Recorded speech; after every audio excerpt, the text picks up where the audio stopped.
Bom dia e boa tarde. Estamos hoje com o Fórum Temático sobre Psicanálise e Violência. É um fórum temático como atividade complementar da Comunidade Psicanalítica de Moçambique, a COPCIMO.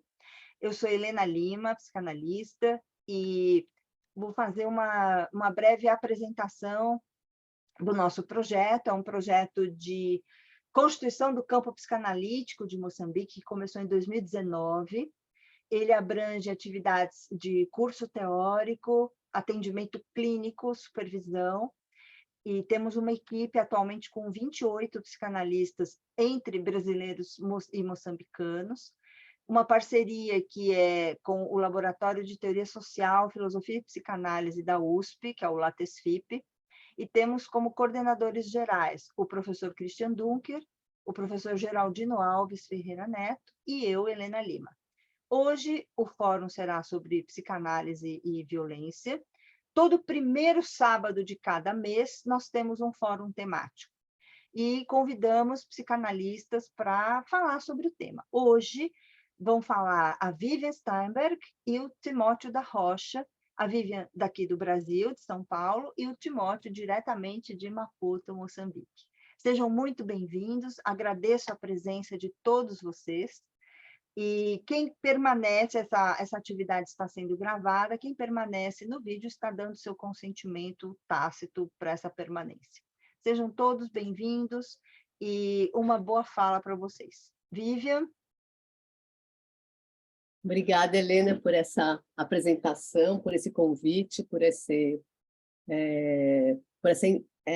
relação que você estabeleceu aqui com a gente. Eu estou no projeto há um ano e pouquinho, né? Mais ou menos há um ano e 2 meses. Sou psicanalista, trabalho com literatura também. Eu sou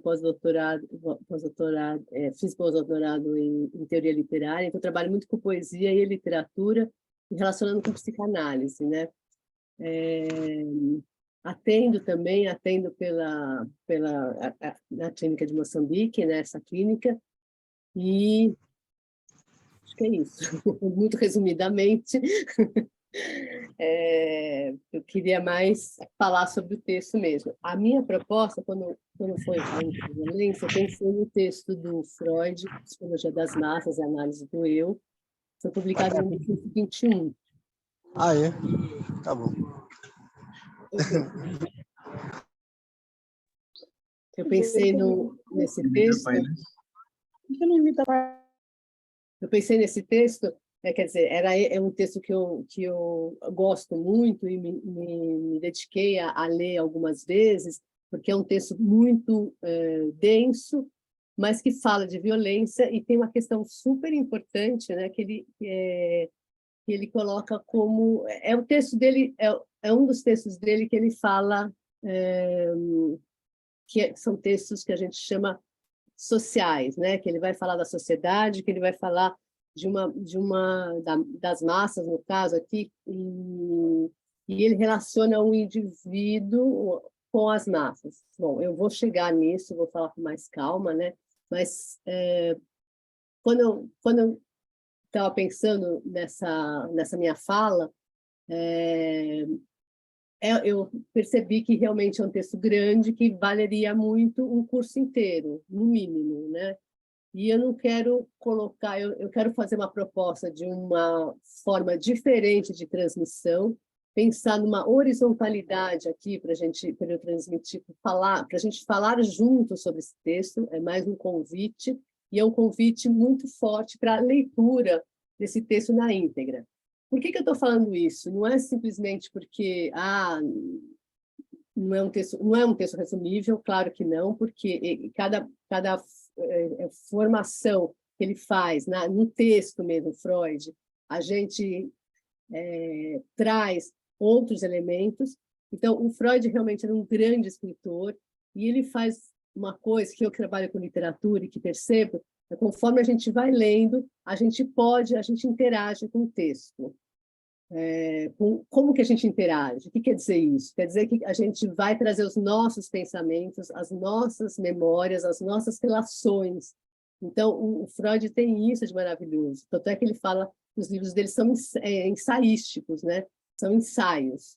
O que quer dizer ensaio? Ensaio está ensaiando o pensamento. Ele gostaria que fosse, talvez, tratados, mas não são tratados, né? Acho que o único tratado que ele fez é a interpretação dos sonhos, e que é literatura pura, né? Aquele texto, esse livro. Bom, diante disso, então, eu fiquei pensando como poderia transmitir um pouco da grandiosidade do livro, do texto. Primeiro, eu pensei em falar sobre o capítulo 7, que é a identificação, mas lendo de novo e marcando, eu falei assim, não, vai ficar faltando grandes pedaços, vamos dizer assim, que vai ficar muito falho o texto. Então, eu preferi trazer trechos mesmo do próprio texto para a gente discutir aqui. Então, minha proposta é o seguinte, eu vou ler alguns trechos que eu escolhi, então é a partir da minha edição, tá? Então, não quer dizer que eu estou querendo abranger de jeito nenhum a integridade do texto, muito pelo contrário, ele se abre para cada leitura, sem dúvida nenhuma. Então, a minha proposta é trazer alguns trechos, vocês vão anotando, vão falando. O Timóteo vai trazer casos mais práticos, mais clínicos, e com isso a gente pensar como que a gente pode relacionar a ideia do Freud nesse texto com os casos, porque ele vai falar de violência, né? A gente está falando de violência aqui, ele fala de violência aqui no Psicologia das Massas, não só, mas é um dos temas, né? Então, eu acho que seria interessante, eu gostaria de uma coisa assim mais horizontal mesmo, tá? Bom, eu sou professora, mas eu não quero estar nesse lugar. Só uma observação, Viviane, você pode falar qual é a edição que você está usando e repetir o título do texto para o pessoal que chegou agora, por favor. Sim, claro. Eu usei 2 edições, tá? Da Autêntica, que chama O Mal-Estar na Cultura, Cultura, Sociedade e Religião, que tem vários textos aqui do Freud sobre sociedade, tá? Mais com relação à sociedade. Tem O Mal-Estar na Cultura, que é um texto também incontornável, enfim, vários, isso aqui, tá? Da Autêntica. E o outro, que é uma maravilha assim, da tradução, enfim, é da Companhia das Letras, que é os textos dele de 1920 a 1923. Tá? E esse aqui é muito bem traduzido, assim, ele vai pegando as palavras. Também ele é um escritor, né? Ele não é um psicanalista, o Paulo César de Souza, que é o tradutor desse aqui. Mas quando eu falar de páginas todas, eu tô indo pela Autêntica, tá? Porque no fim eu acabei trabalhando mais com essa edição quando eu estou falando de páginas, quando eu fui trazer trechos. A gente vai tentar, Viviane, tem aqui no grupo Rafael Rasmussen, que é um mago dos PDFs. Todos os PDFs que existem, esse rapaz mapeia e disponibiliza. Então, vamos apelar ao Rafael, se tiver essa edição, para depois publicar no nosso grupo de WhatsApp e mandar pelo e-mail também para a Obrigada. Então, assim, só falando um pouquinho mais do texto, né? Uma ganhadora do Prêmio Nobel, que chama Gluck, ela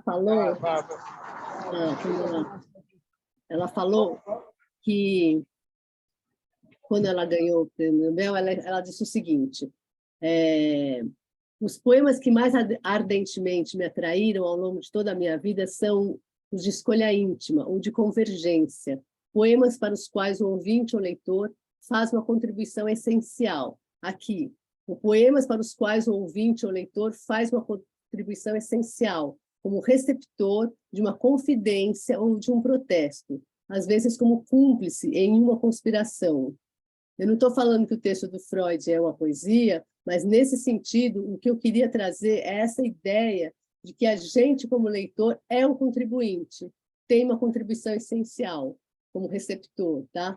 Então, a gente é como se estivesse recebendo isso para dar uma outra contribuição, porque esse texto é de 1921, nós estamos em 2023. Aliás, tem muitos textos no YouTube, muitos vídeos. Eu recomendo um do Thales Absaber, que chama Psicologia das Massas. Em 2021, muitos grupos de psicanálise e psicanalistas falaram muito sobre esse texto, e eu particularmente gostei muito desse, do Thales Absaber, que acho que chama Psicologia das Massas mesmo. Chama Psicologia das Massas e Análise do Eu, História e Política, chama. E aí ele faz uma relação um pouco, assim, fala um pouco da política do Brasil em 2021, mas ele vai trazendo um pouco do histórico desse texto.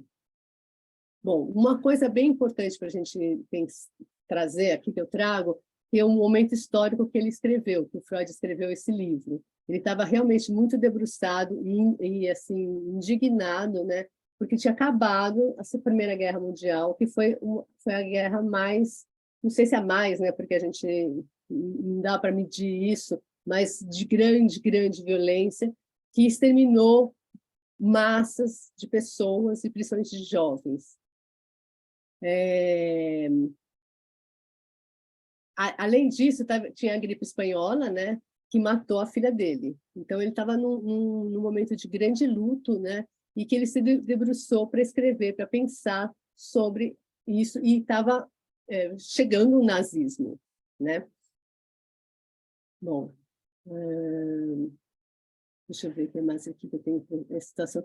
É um momento na Europa muito, muito específico e muito violento. Acho que houve um susto mesmo de perceber o quanto as pessoas podem ser violentas, e quanto a guerra é violenta, né? Mas ele traz essa questão da violência de uma forma muito diferente do que até então se via. Tá? Bom, deixa eu ver aqui que eu anotei. Isso. Tá. Agora, então, o texto é dividido em 12 partes. Em 12 partes, tá? Eu não vou falar de todas, porque é impossível em pouco tempo que eu tenho. Convidaria, talvez, a gente montar um grupo para estudar esse texto, porque vale muito a pena. Eu li já muitas e muitas vezes e fico muito... Cada vez que eu leio, são outras partes que eu anoto, outras questões que eu trago. Na primeira parte, então, eu estou na introdução. Vocês conseguiram o PDF? Não, né? Ainda não, né, Helena? Não. Tá. Não, Então, acho que para agora não vai, mas tá. para posteriori. Entendi. O que você vai falar é o mal-estar? Não. Psicologia das massas. Psicologia das massas. Tá, eu vou pôr aqui, que o pessoal está confundindo, então eu vou clarear. Psicologia das massas e análise do eu. É de 1921. Tá? Na primeira parte, que é na introdução, ele traz já na primeira linha a oposição entre psicologia individual e psicologia social ou das massas, que pode parecer muito importante à primeira vista, perde muito de sua nitidez se examinada a fundo. Então, o que ele está relacionando é a psicologia individual e a psicologia das massas, e está questionando se isso a gente pode levar de um para o outro imediatamente, tá? É a primeira questão que aparece. Está logo no início do texto. Aí eu vou ler agora um trechinho dele. Na vida psíquica do indivíduo, o outro é, via de regra, considerado como modelo, como objeto, como auxiliar e como adversário.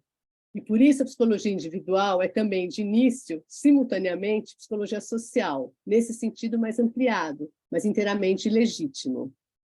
Tá? Então, ele coloca nesse primeiro momento a ideia de que a gente pode pensar, o que a gente pode pensar para o indivíduo, aparentemente a gente pode pensar para as massas, tá? É isso que ele está colocando como em paralelo. Ele está colocando isso para se pensar. Então, o pensamento do Freud é muito interessante nisso, porque a gente vai acompanhando. E ele não fala o que é, exatamente não, pelo contrário, vamos pensar juntos, vamos fazer essas relações. E por isso que são ensaios. E aqui ele traz outros filósofos, ele está conversando muito com Le Bon, que pensou sobre as massas, que escreveu.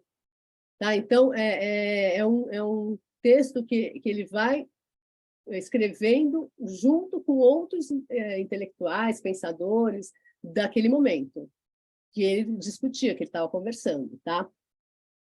Então, na segunda parte, que chama A Descrição da Alma das Massas, segundo Le Bon, tá? Que é um amigo dele, psicólogo, né? E que está pensando as massas. Ele fala assim: tomando a liberdade de interromper a apresentação com nossos comentários, colocamos aqui a seguinte observação. Se os indivíduos da massa estão ligados em uma unidade, então deve haver alguma coisa que os liga uns aos outros, e esse elo poderia ser justamente aquilo que é característico da massa. Tá? Então, ele está pensando justamente isso. Se eles estão ligados em uma unidade, deve ter alguma coisa a ver entre eles. Né? O que será isso? Aí ele chama o Le Bon, ele escreve o que o Le Bon está pensando. Quem está com o livro, quem tem o livro, esse trecho que eu vou ler está na página 142, da edição da Autêntica. Nossos atos conscientes derivam de um substrato inconsciente, formando particularmente por influências hereditárias. Esse substrato contém inúmeros rastros ancestrais, que constituem a alma da raça. Por trás dos motivos confessados de nossos atos, existem, sem dúvida, as razões secretas que não confessamos, mas por trás destas existem razões ainda mais secretas, que nós mesmos ignoramos. Na massa, segundo Le Bon, aí é o Freud, né? Apagam-se as requisições singulares do indivíduo e, com isso, a sua singularidade desaparece. Então, dá para entender? Assim, então, se a gente pensa na massa, a ideia, a singularidade de cada indivíduo desaparece. Tá? E é isso que o Le Bon está colocando e o Freud traz para esse texto. Continuando o Le Bon, as principais características do indivíduo inserido na massa são, portanto, desaparecimento da personalidade consciente, predominância da personalidade inconsciente, orientação dos pensamentos e sentimentos na mesma direção através da sugestão e do contágio, tendência a transformar imediatamente em atos as ideias sugeridas. O indivíduo não é mais ele mesmo, mas um autômato que não pode mais ser guiado pela própria vontade. Então, isso é muito importante a gente pensar sobre isso. Tá? O que é a massa? Esse apagamento da singularidade e por que acontece isso? Né? Então, é sobre essa reflexão que o Freud se debruça. Então, outro termo que chama atenção aqui é a ideia do contágio. Então, assim, o que quer dizer isso? Que na massa, quando alguém, né, o sujeito lá tem alguma ideia, as outras pessoas se contagiam, né?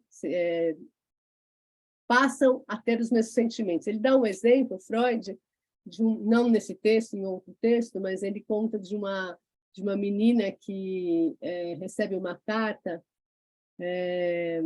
parece que o namorado ela estava numa escola de meninas, e ela recebeu uma carta de que o namorado tinha terminado com ela começou a chorar, ficou muito chateada, e todo mundo começou a chorar, todas as meninas amigas dela. Isso é um contágio. As meninas não estavam sentindo a mesma coisa, elas não levaram fora, não tinha nada a ver com isso, mas é o tal do contágio, é essa sensação de que, mesmo que você não sabe, você está lá. É o que acontece, por exemplo, quando a gente até assiste um filme, enfim, né? Mas no caso assim, ela nem leu a carta, foi ela começar a chorar, todo mundo passou a chorar. Tem a grande história também do Goethe, né? Dos sofrimentos do Werther, que foi proibido na Alemanha durante um período, porque quando ele lançou o livro, houve um grande suicídio dos jovens. Então, também é uma história de contágio, tá?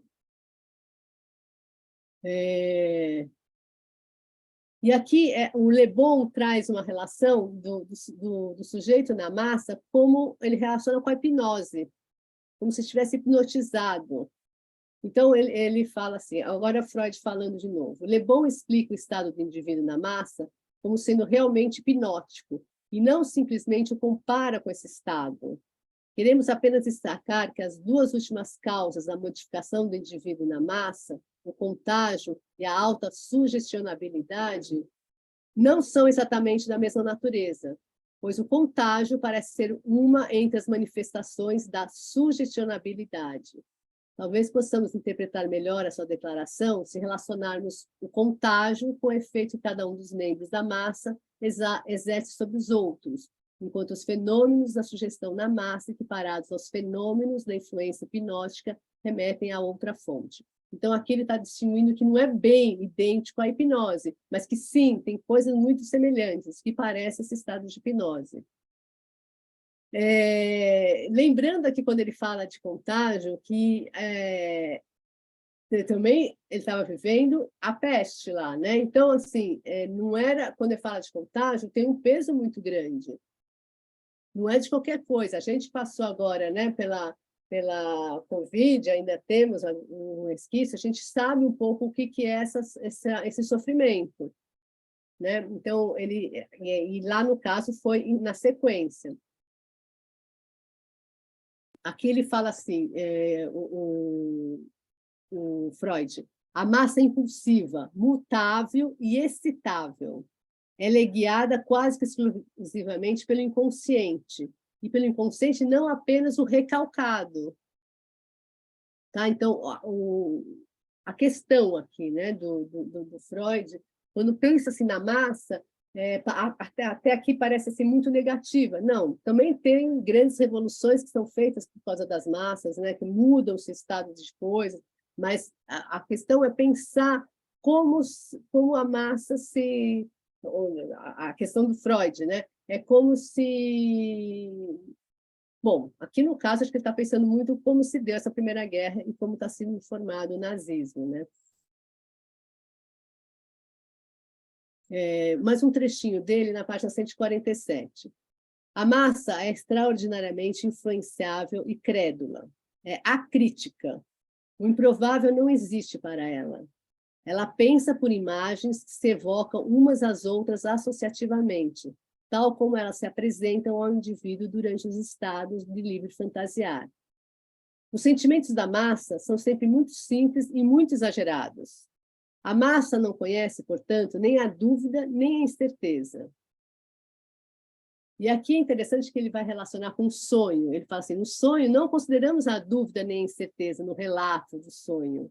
Derivamos a dúvida e a incerteza do efeito da censura, a qual está submetido o trabalho do sonho. Porque no sonho também não passa-se pela censura. A gente não tem dúvida ou incerteza. Agora, quando a gente vai contar, sim, porque daí tem a censura, e aí é o consciente. A massa chega muito rapidamente a extremos. Uma vez enunciada uma suspeita, essa se transforma para ela de imediato, em certeza irrefutável. Um germe de antipatia torna-se ódio selvagem. Então, tanto é que nos sonhos, às vezes, acontece, sei lá, você está com raiva de, sei lá, você brigou com seu irmão. Aí no sonho você pode sonhar que você mata ele. Não tem essa... Vai a extremos. Isso não quer dizer que você vai matar o irmão, você quer matar, mas você, de alguma forma, faz esse sonho, né? Eu gosto dessa ideia de fazer o sonho. E essa coisa de extremos, né? Aqui no Brasil, a gente teve esse exemplo na política mesmo, com o bolsonarismo, né? Bom, então, em relação a essa segunda parte, era um pouco isso que eu queria trazer, dessa ideia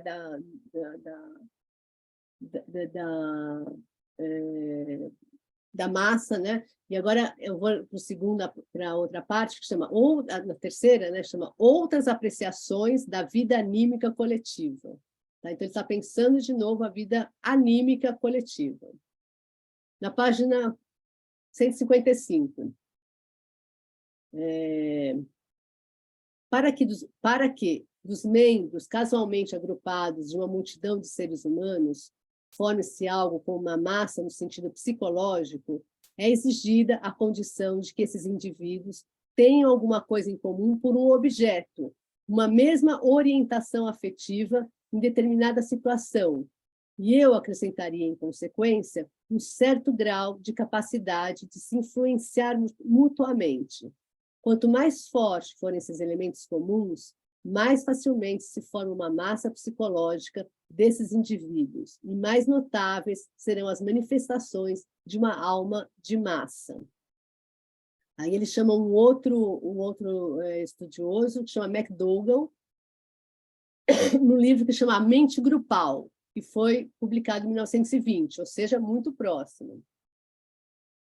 O fenômeno mais curioso e, ao mesmo tempo, mais importante da formação das massas seria, então, a intensificação da afetividade provocada em cada indivíduo. Então, os ânimos estão alterados. Quando a gente fala, né, aqui no Brasil, a gente fala muito, os ânimos estão alterados. Então, essa questão de que se juntam, a gente pode pensar isso até em torcidas de time de futebol, né, que você se junta com um grupo porque tem uma ideia em comum e que você não está pensando mais individualmente.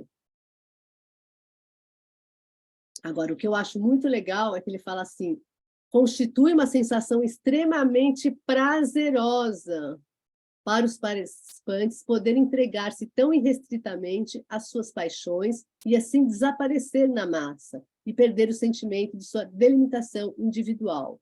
Isso eu acho sensacional, porque ele traz aqui a questão do prazer. Quem não? Por exemplo, a gente está participando, sei lá, de uma festa de aniversário familiar, e naquele momento do parabéns, há essa comunhão. Eu acho impressionante, porque isso acontece mesmo, é esse momento que a gente está unido, está junto, e que, por uma causa única, traz um prazer enorme. Então, não é só para as questões negativas, também para as positivas. Por que dá esse prazer? Justamente porque a gente se sente fazendo parte de um todo, e a gente perde essa delimitação individual.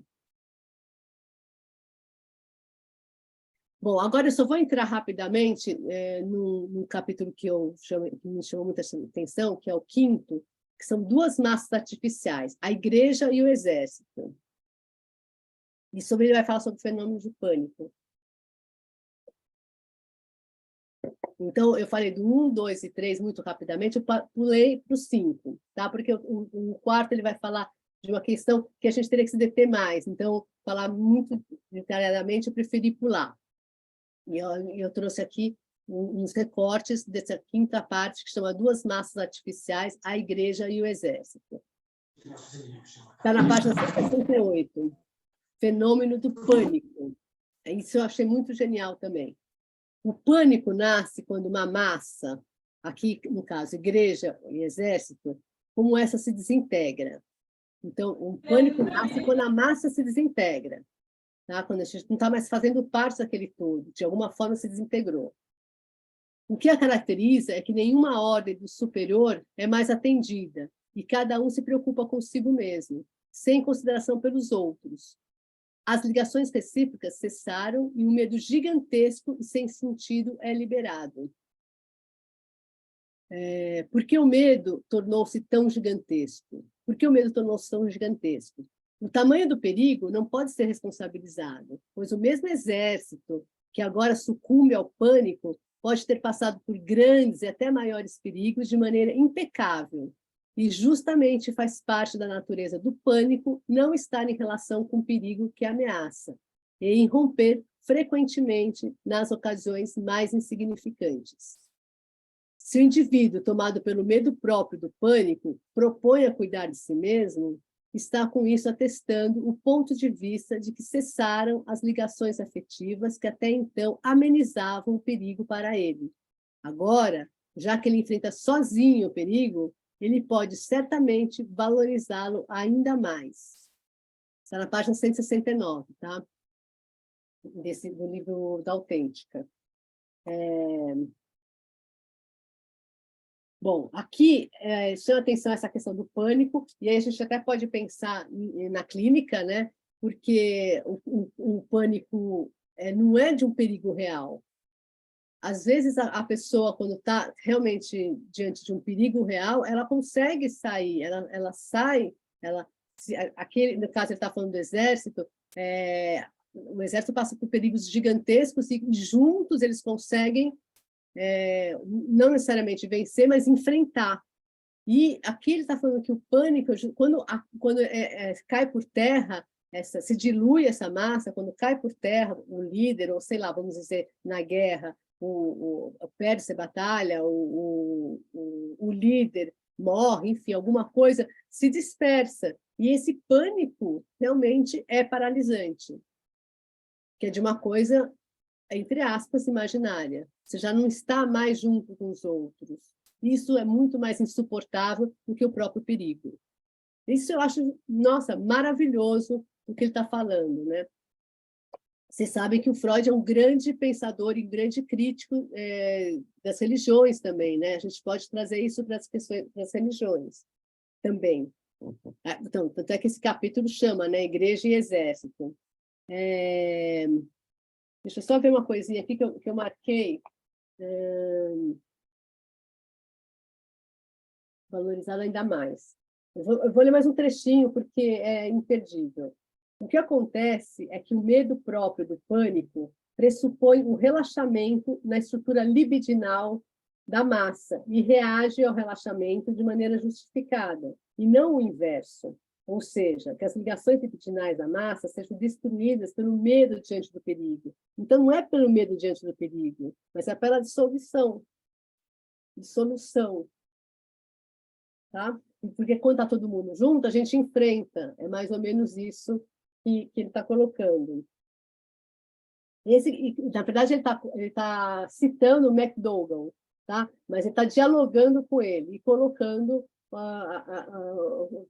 o seu pensamento em diálogo com o McDougall.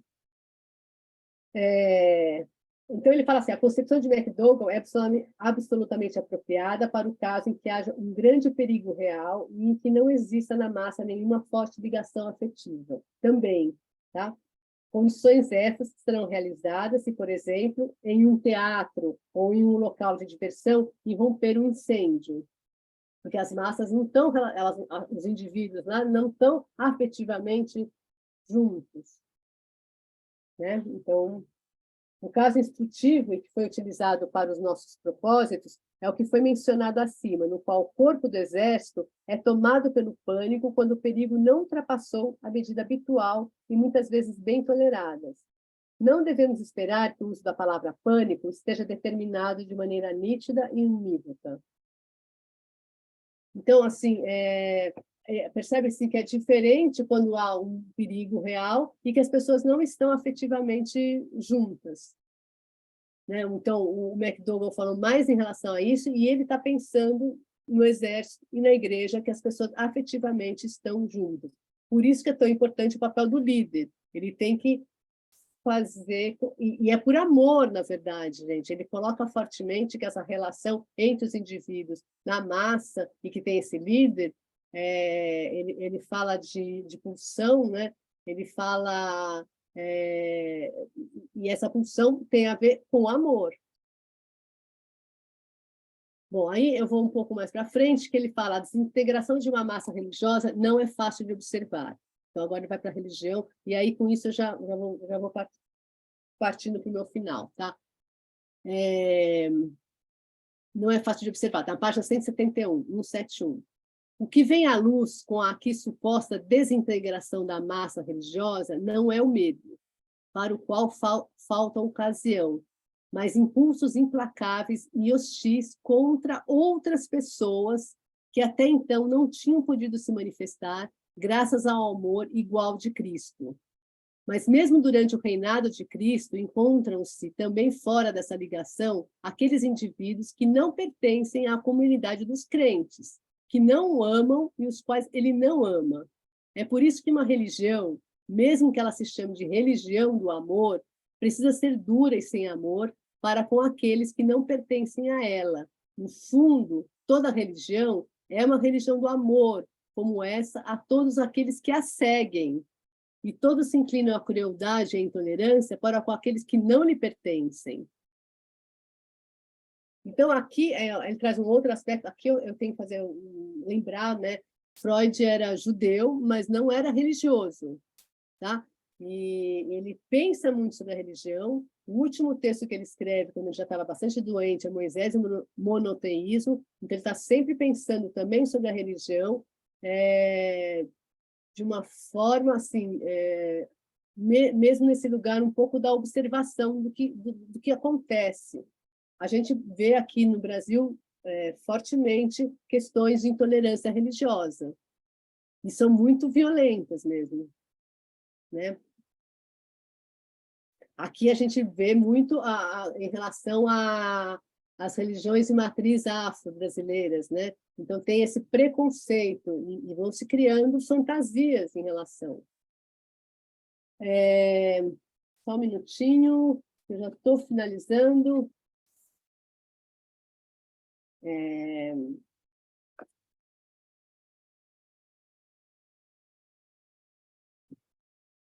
Página 172, pertencem... então, eu vou ler mais um trechinho aqui. A causa deve ser procurada muito antes, no inegável enfraquecimento dos sentimentos religiosos e das ligações libidinais que deles dependem. Se outra ligação de massa entra no lugar da ligação religiosa, tal como a ligação socialista parece estar conseguindo agora, isso resultará na mesma intolerância contra o que estão de fora, tal como na época das lutas religiosas. E se as diferenças entre pontos de vista científicos pudessem um dia adquirir para as massas uma importância semelhante, o mesmo resultado se repetiria também para essa motivação. Então, na verdade, não é em relação só às religiões, ele coloca como essa forma de adoração, quase. Acho que é isso, por essa motivação. Então, acho que é isso. Depois a gente teria outros capítulos, mas que eu achei que não daria tempo mesmo de continuar a falar sobre o texto, mas incentivo, convido à leitura mesmo dos textos e fazer em grupos, talvez, para ler juntos, que a gente vai lembrando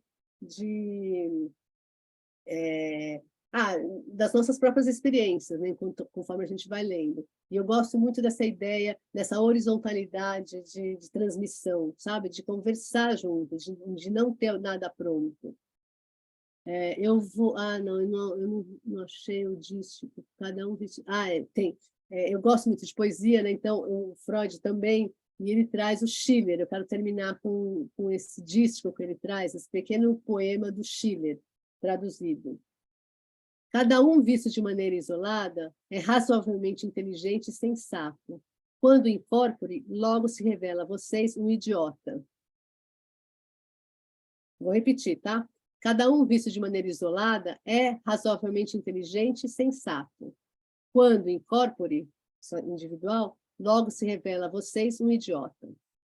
Isso eu queria terminar a minha fala aqui, né? A minha conversa com vocês, pensar junto com vocês, gosto dessa ideia, e passo a palavra lá para o Timóteo, mas eu gostaria de que vocês, a gente agora, escutando o Timóteo, a gente trouxesse perguntas ou trouxesse ideias para a gente compartilhar, pensando nesse texto e pensando, talvez, no que o Timóteo vai apresentar.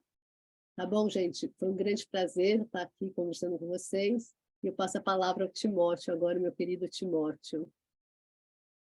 Escritor também, né? Timóteo, eu peço uma pausa aqui para duas coisas. Eu esqueci da Selma Ricardo, que está aqui. Eu não tinha visto a imagem dela, e a Selma, que é de Moçambique, vai falar sobre o feminicídio. Então, a gente tem na sequência a Selma e o Timóteo, aí não sei qual é a melhor ordem para se falar, e queria acrescentar duas coisas. A primeira é que o livro que a Vivian mencionou, do Le Bon, é esse aqui. Gustave Le Bon, se chama Psicologia das Multidões, nessa tradução da Martins Fontes. Esse livro, gente, é espetacular. Quando Le Bon foi usado por Freud, bombou, né? Quando Freud mencionou. E aqui ele fala, o título, ele começa assim, A Alma das Multidões. E depois ele fala das características gerais, o que a Vivian trouxe para a gente, opiniões e crenças.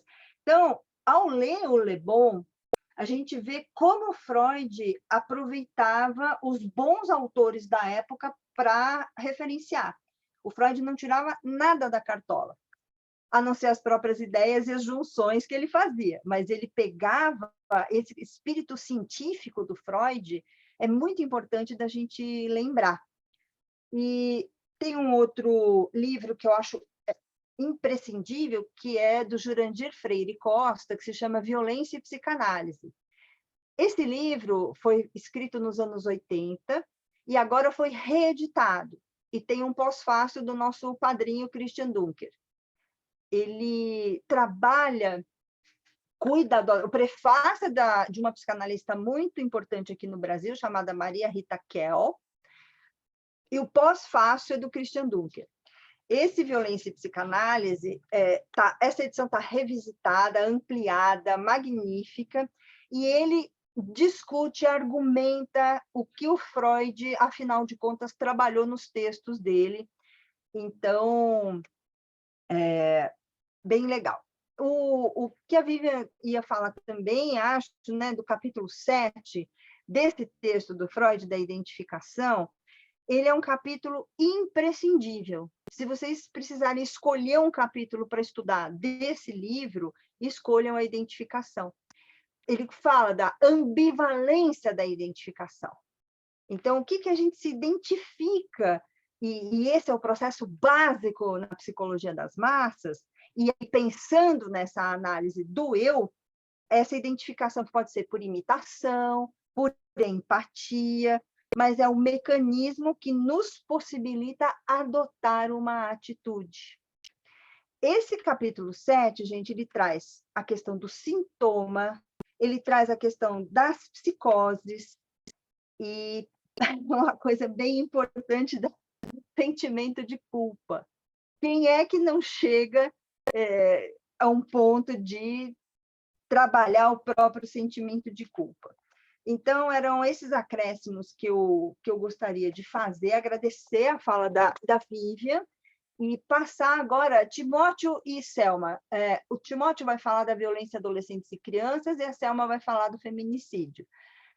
Quem gostaria... Timóteo quer falar primeiro? A Selma, você está em trânsito, Selma? Se você estiver dirigindo, melhor não. Timóteo, Alô, vamos lá? boa tarde para Moçambique, Boa bom dia.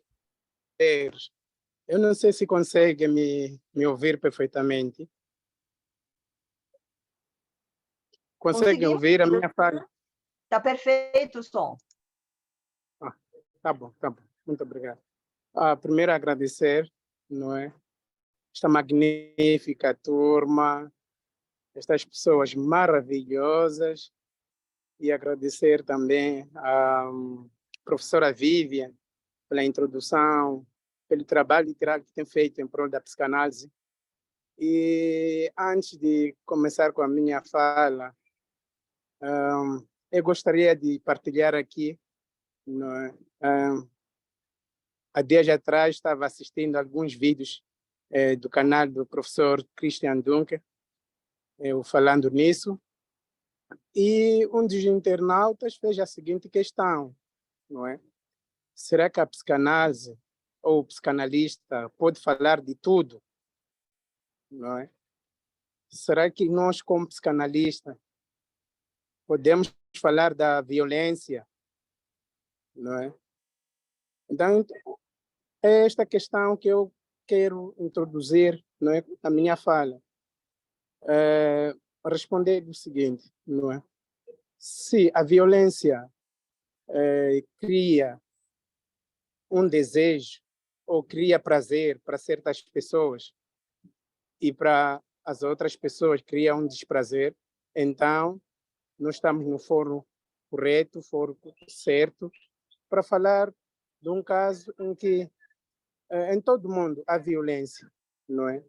Em todo mundo há violência, e neste exato momento quero focar mais a violência que é praticada pelas crianças, pelos adolescentes, pelos jovens, não é?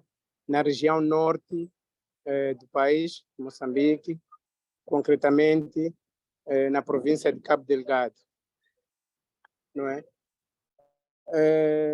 Para quem não conhece Moçambique, Moçambique tem 3 regiões, não é? Tem a região norte, centro e sul.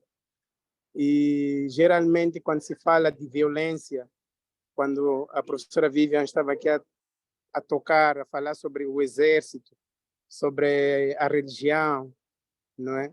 Sobre as igrejas, o que acontece? A região norte do país, Cabo Delgado, atualmente é um palco de tanta violência sobre insurgentes, não é? E esses insurgentes não têm um alvo certo, porque é uma coisa em que a violência sempre tem que ter um alvo, não é?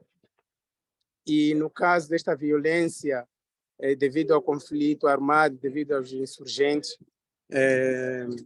na província de Cabo Delgado, foi destacada uma equipa, uma empresa, não é, não governamental, e pediu apoio aos psicólogos para intervir no meio de tanta violência e dar o seu contributo para aquela família, para aquelas crianças que estão no centro de reassentamento, no centro de acomodação, pelo menos garantir ou fazer algo com que as crianças passem a pertencer ao mundo ou passem a fazer parte como as outras crianças, não é? O que acontece? Após esta equipe estar lá em Cabo Delgado, tiveram alguns conflitos, não é? Conflitos esses através de idioma. Alguns profissionais não conseguiam interagir com aquela população, né? A população vitimada, neste caso, através do idioma.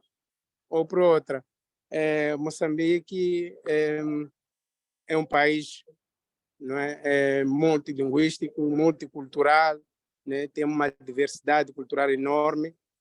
E para quem sai da região sul para norte, né? Carrega consigo o seu dialeto, carrega consigo também suas crenças,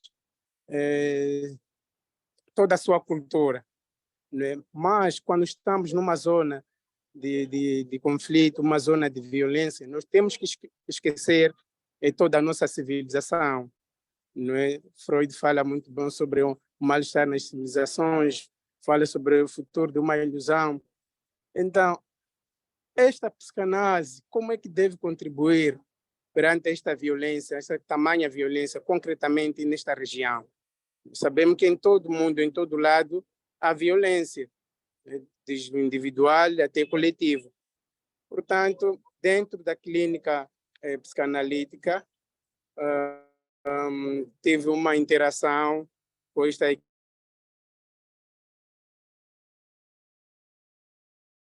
Parece que travou. que está lá a fazer esses trabalhos. Travou um pedacinho, o Timóteo, cortou um pouco a sua fala. Será que ele caiu, gente? Ele não, né? A internet dele. Acho que caiu, não estou vendo mais ele aqui. Vamos ver se ele volta. E Thelma, a gente entrecorta, vamos ver, o Timóteo ainda não voltou. Você se apresenta, Thelma, por favor, para todo mundo, e aí quando o Timóteo voltar, a gente faz esse bate-bola, porque é a mesma temática da violência, né?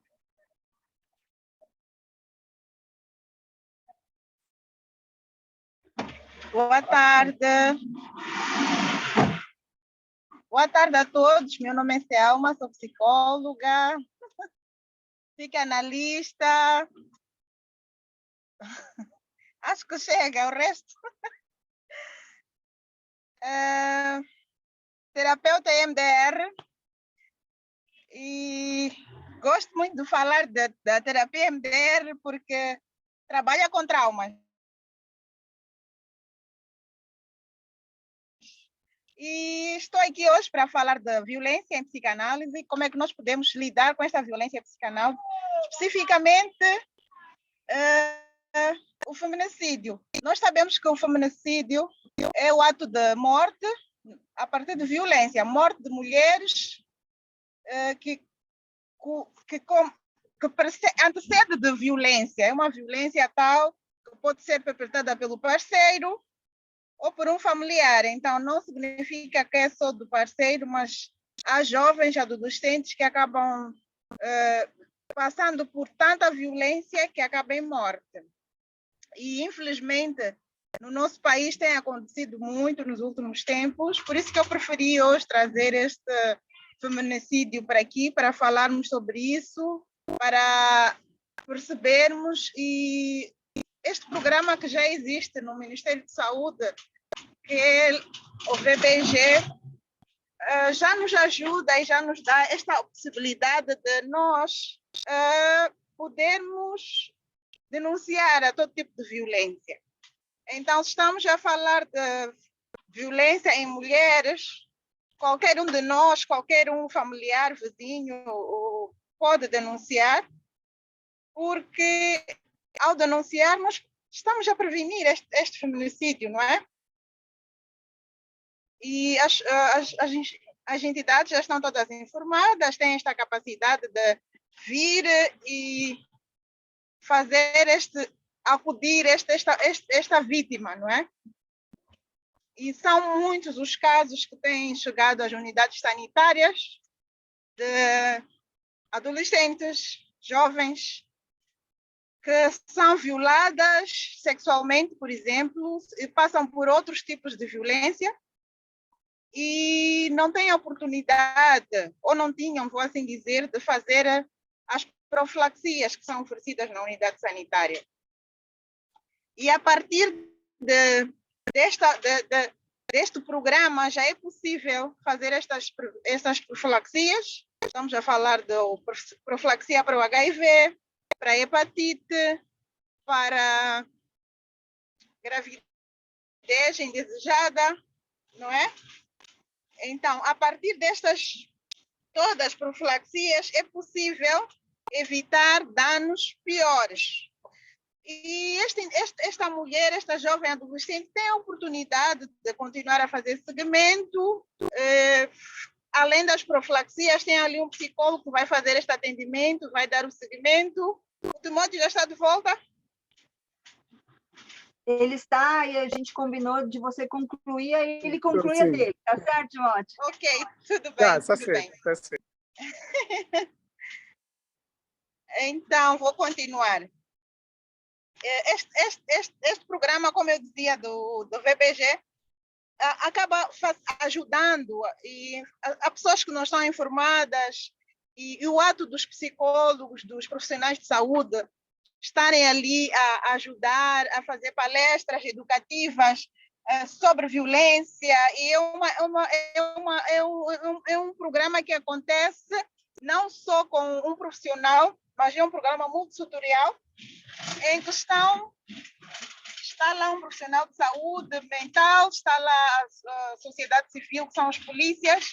Então, é um trabalho em comunidade que é para evitar esses casos de violência que acontecem e que não são denunciados. Muitas das vezes acontece violência dentro da casa, dentro da família, e não são denunciadas porque quem violenta muitas vezes é o provedor. Então, é este provedor que, ao se dizer que se nós queixarmos, já não vamos ter quem nos sustente. E o que vai acontecer é que vão normalizar esta violência. E se é um jovem adolescente que normaliza esta violência, ao crescer, vai e continua a perpetrar a violência, porque normalizou a violência. Então, essas pessoas muitas vezes precisam de ser seguidas. São estas mulheres que acabam sendo violentadas pelo parceiro íntimo, todo tipo de violência negligenciada, negligencia física, psicológica, que muitas vezes a física culmina em morte, que é o feminicídio, que elas já normalizaram na infância, porque foram vendo, foram assistindo muitas vezes, e por causa de assistir, por causa de ver esta situação de violência, normalizam e não sentem que é violência, aceitam quando se percebe que está a ser violentada, vai ali alguém e diz, olha, precisas denunciar porque esta situação é para denunciar.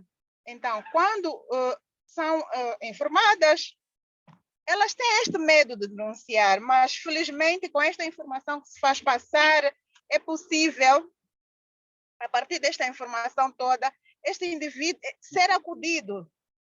Vai ali, está ali uma informação, já percebeu que a partir desta violência, eu posso perder a vida, posso perder um membro, por exemplo. Então, para não perder um membro, eu posso denunciar. Mas são poucas as pessoas que conseguem denunciar. Muitas vezes, por causa de um acompanhamento à unidade sanitária, por exemplo, estou ali a acompanhar a criança, nós percebemos a partir desta mãe questionar o que é que está a acontecer, percebe-se que esta mãe nunca foi sequer acompanhar esta criança à unidade sanitária, porque é a que está a ser violentada. Então, é uma violência que acontece muitas vezes dentro de casa, por esse provedor, que é pai dela, está a violentá-la, a abusar sexualmente, a privar de sair de casa, não pode sair de casa porque pode encontrar com outros homens, e eu preciso dela para usar aqui dentro de casa, acaba violentando. Então, foi um caso que eu trouxe hoje aqui para falarmos, que pode culminar em feminicídio este caso, porque esta senhora, que hoje é senhora, não é?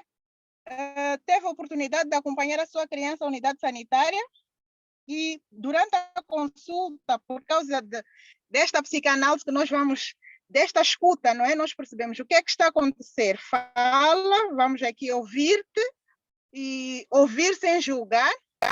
Conseguimos perceber que, afinal de contas, está a viver sobre violência durante este tempo todo.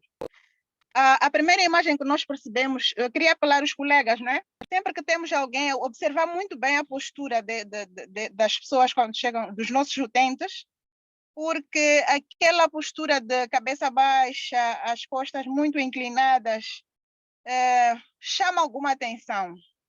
E muitas vezes são pessoas que nunca tiveram a oportunidade de serem ouvidas. Sim, utentes, pacientes, exato.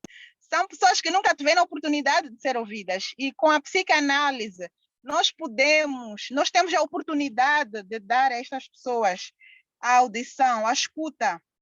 E para tranquilizá-las, é importante, quando nós recebemos, e conversar, fazer perceber que nós estamos aqui para ouvi-la e sem julgar. E quando percebo que estou aqui, vou falar e que não vou ser julgada, acaba falando de tudo, porque é uma escuta ativa, nós ficamos ali bem atentos, estamos a escutar, e aquela pessoa vai falar, e muitas vezes conseguimos uma catarse nesses utentes. Está ali a falar, a chorar, mas pelo menos está a falar. Então, esta nossa escuta em psicanálise acaba ajudando muito em situação de violência. Há hábitos que ainda continuam, que persistem, da mutilação de genitália. Infelizmente, em África ainda temos, nos outros países também, mas é uma prática muito dolorosa que em algumas culturas normalizam e até hoje continua a ser feita. É uma situação triste, porque acaba-se infectando estas crianças, estas adolescentes.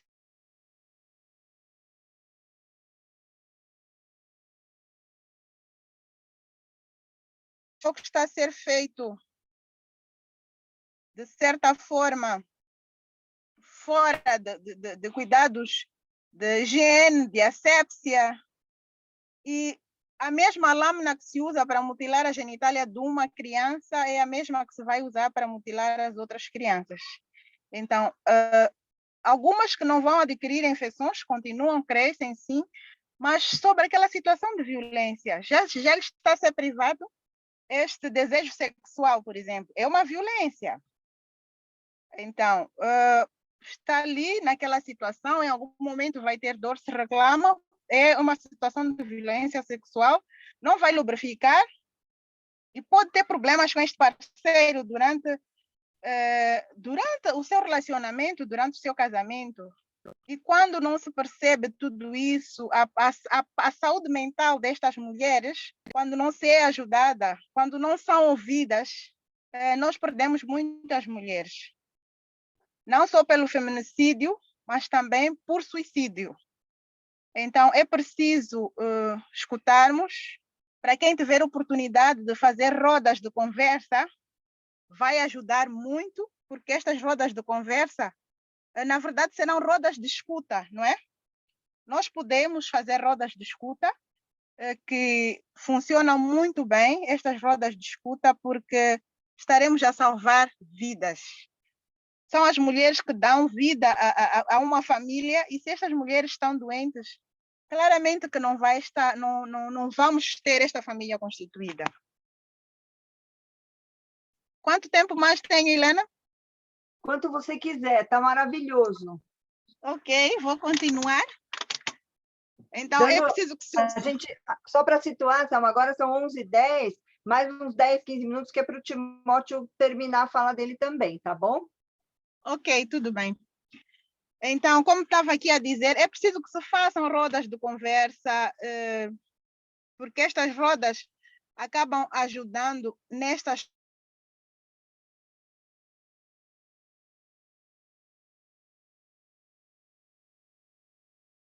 poderão estar pessoas com o mesmo problema. Não chamaríamos exatamente uma terapia do grupo, mas uma roda de conversa, porque poderíamos ouvir muitas delas. Ouviríamos muitas delas, porque a escuta é a melhor forma de nós tratarmos alguém. Principalmente em saúde mental, porque as pessoas sofrem porque não são ouvidas, as pessoas sofrem porque não têm liberdade de falar. Então, se existe um grupo, uma roda que se pode falar sobre todos os assuntos, é bom, porque elas conseguem se expressar. Tenho feito este trabalho de rodas, mesmo na rua, não só para mulheres.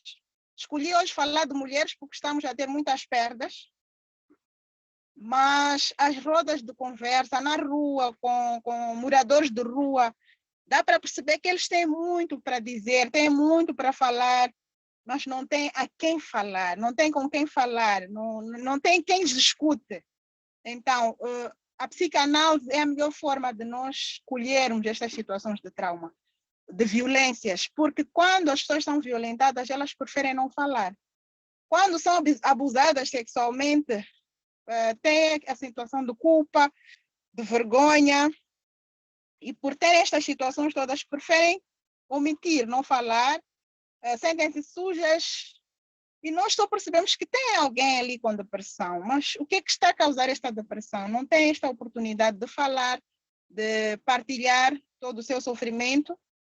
E com quem vou partilhar? Se eu disser que fui violada sexualmente, vão se rir de mim. Vão dizer que eu fui culpada. Então, eu prefiro calar. Então, este calar é pela forma como eu gostaria de ser escutada, por exemplo. Então, se eu quero ser escutada, como é que eu quero ser? Com quem quero ser escutada? Quem me pode escutar? Então, quando nós tranquilizamos um utente que podes falar, eu estarei aqui para te ouvir e sem julgar. Então, esta abertura que nós damos tranquiliza, e este utente fala. Nós estaremos ali na nossa escuta, mas a ajudar aquele utente. Porque o psicólogo não está para dar as soluções, como muitas vezes se pensa, mas é para ajudar o indivíduo a viver com a condição em que está. Ajudar a viver com a nova realidade. Então, como é que eu, como psicólogo, como profissional, vou usar esta psicanálise para ajudar este indivíduo a perceber como viver com a nova situação? Só escutando. Então, vou escutar. Nessa escuta, vou analisar e, de certa forma, um questionamento que possa fazer pode ajudar com que este indivíduo continue a falar. Então, nunca criticar um paciente, um utente que vem para falar, porque em psicanálise nós escutamos, mas é uma escuta que nós vamos ali, uma escuta ativa, uma escuta que nós vamos escolher aquilo que é o problema que traz a nossa consulta. É uma escuta que vai libertar a este utente. Porque muitas vezes, e temos que perceber, vou escutar, em quanto tempo vou escutar o meu utente? Mas se ele precisar de falar mais do que o tempo que nós estipulamos, podemos deixar ele falar, porque se calhar as últimas falas é que serão as mais importantes. Não é? Então, sempre que nós pudermos perceber uma situação de violência, temos que ajudar este indivíduo, em primeiro lugar, na escuta, porque é essa escuta que vai permitir com que nós percebamos a situação que leva este indivíduo à violência, o que lhe está colocando em situação de violência, de vítima, porque muitas vezes há esta falta de oportunidade de ser escutado, porque temos esta situação de utentes que estão trancados dentro de casa. Não podem sair porque a situação daquele caso que eu estava aqui a trazer, não podem sair porque senão vai encontrar com um homem lá fora e vai ter relações sexuais e vai me trazer muitos filhos aqui para casa. Mas por que não posso deixar esta mulher trabalhar? Por que não posso deixar esta mulher, mesmo que sendo minha filha, tenha oportunidade de estudar e possa ter a vida própria? Então, é uma situação de um violador, um provedor, que violou a primeira filha sexualmente, que abusou, não é, da filha sexualmente. Da segunda filha, continuou a abusar. A outra filha conseguiu fugir de casa e casou-se, fez a família dela. Mas esta mais nova continuou dentro de casa. Começou a ser abusada desde os 15 anos e teve os filhos dentro de casa do pai. Agora, a minha pergunta seria, será que estas crianças não são filhas do pai? Então, só a escuta para nos fazer perceber o que aconteceu e como é que aconteceu. Então, está ali, não teve oportunidade de estudar, não teve oportunidade de aprender a trabalhar e só sabe fazer o que se faz dentro da casa dela. No entanto, tem filhos, tem 4 filhos e que, segundo ela, não conhece os pais dos filhos. Mas foi a partir de uma escuta que ela contou toda essa história, que a minha irmã mais velha foi violada, abusada pelo meu pai, e até hoje que eu estou aqui, ele continua a abusar de mim, e ela tem filhas meninas. Quem vinha acompanhar a unidade sanitária era o avô, que supostamente possa ser o pai destas crianças. Então, depois da escuta da mãe, a menina conseguiu se abrir mais. Então, também foi violada sexualmente pelo avô. Então, acredito que não seja só violação, mas está ali uma situação de abuso sexual pelo avô. Então, temos casos de incesto na mesma família, mas que não há denúncia porque quem está a praticar esse ato é o provedor. Então, qual será o fim destas duas, desta mãe e desta filha? Felizmente, agora, este programa do VPG já está a trabalhar com a Cernic e a Cernic tem apoiado nestes casos. Então, os colegas que estiverem aqui, que são de Moçambique, que têm esta oportunidade de trabalhar com situação de violência, a polícia já está a trabalhar com a Cernic, que a Cernic vai, a partir dos dados que esta vítima traz à unidade sanitária, é possível rastrear, chegar na comunidade e visitar a casa. E muitos casos de incesto estão a ser solucionados a partir desta situação. Porque pensávamos que fosse 1 ou 2, mas não são, tem mais casos. E com o apoio da polícia, com a denúncia e o apoio da polícia, consegue-se encontrar estes casos e responsabilizar as pessoas. Acredito que desta forma possa-se prevenir este feminicídio. Então, sempre que sentirmos que dentro de uma casa está a acontecer que tem crianças, meninas, e não saem para estudar, não saem para... qual é para onde saem, qual é a oportunidade destas meninas de irem à escola, irem fazer uma atividade extracurricular, muitas vezes até com condições, mas não fazem. Temos que prestar bem atenção, porque pode estar por detrás desta situação de violência doméstica e lá dentro de casa, dentro da família, e porque é provedor, ninguém denuncia, ninguém queixa.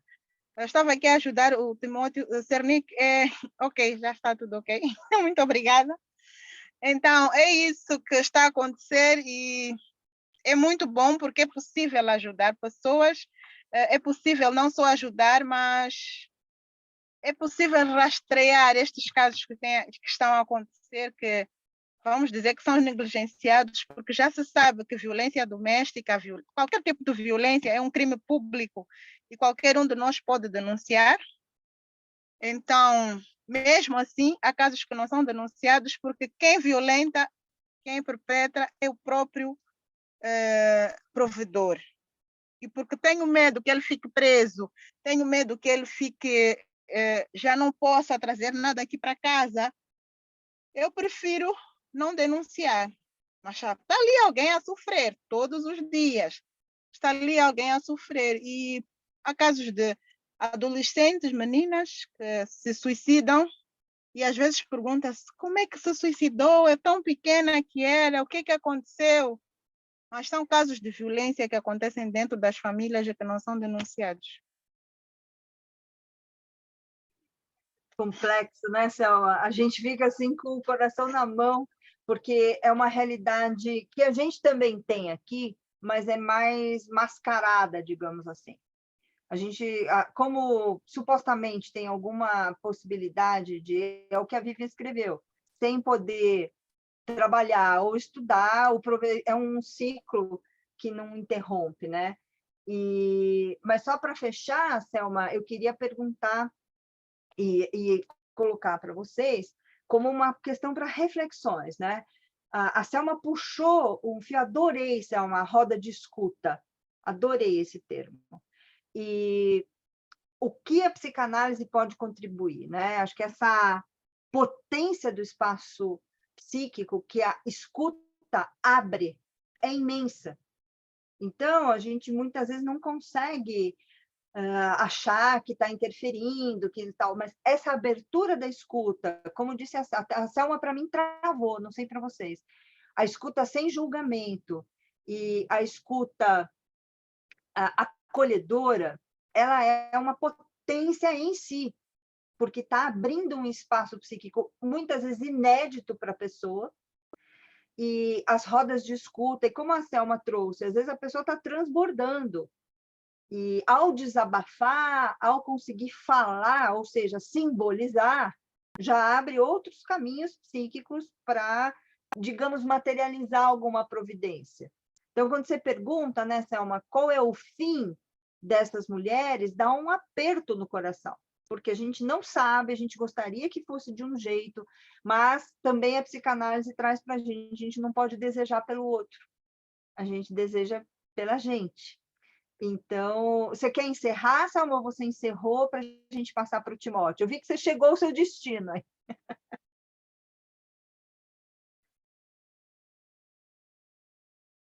Está sem som, está sem som. Sem som ainda. Agora abriu. Ok. Então, tem muita coisa para experimentar e quem puder, quem tiver oportunidade de fazer trabalho nas ruas é muito bom. Às vezes nós achamos que é um morador da rua, é usuário de drogas, está na rua. Por que começou a usar drogas? Então, aquela escuta que nós fazemos na rua, sair de repente para a rua, ouvir, perceber, afinal de contas, por que estás na rua? Só para partilhar uma experiência, semana passada eu estava a trabalhar na rua, eu gosto. estava a trabalhar na rua, a fazer estas rodas de conversa. E foi muito triste, encontrei muitos profissionais preparados, mas porque nunca tiveram uma oportunidade de trabalho, formaram-se, estão na rua e não têm o que fazer, não têm trabalho.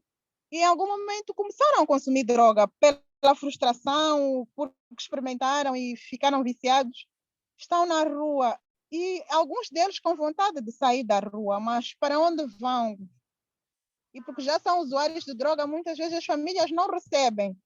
Não recebem porque temem pelo fato de serem usuários de droga, porque poderão fazer algum mal, porque são agressivos, entre outras situações. Mas as rodas de conversa, eles precisam destas rodas de conversa. De certa forma, se for rotineiro, havemos de tirar estes moradores de rua em algum momento.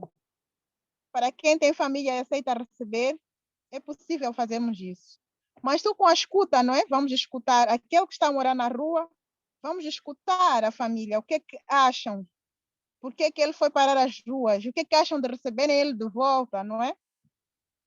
Mas só a partir da escuta. Então, a psicanálise em psicologia é extremamente importante, eu acho isso.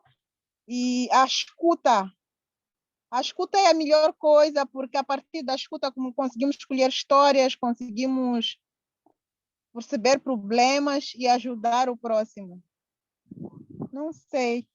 Selma, adorei.